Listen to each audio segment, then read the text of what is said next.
High court બેન્ચનું આંદોલન હું વિદ્યાર્થી કાળ LLBમાં અભ્યાસ કરતો હતો ત્યારે 1983થી શરૂ થયું છે અને એ આંદોલનના દરેક તબક્કે અમે એકદમ એક્ટિવલી પાર્ટિસિપેટ થયા છીએ અને અનફોર્ચ્યુનેટલી આજ દિવસ સુધી હાઈકોર્ટ બેન્ચ આપણને મળી નથી શકી.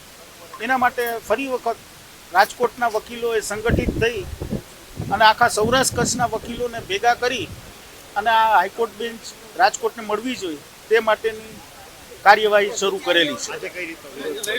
આજે અમારા વકીલ મિત્રો આ અમારા આંદોલનની શરૂઆત કોર્ટ કેમ્પસના મુખ્ય દ્વાર પાસે રાજકોટના 111 વકીલો શ્રીફળ વધેરીને આ આંદોલનની શરૂઆત કરે છે.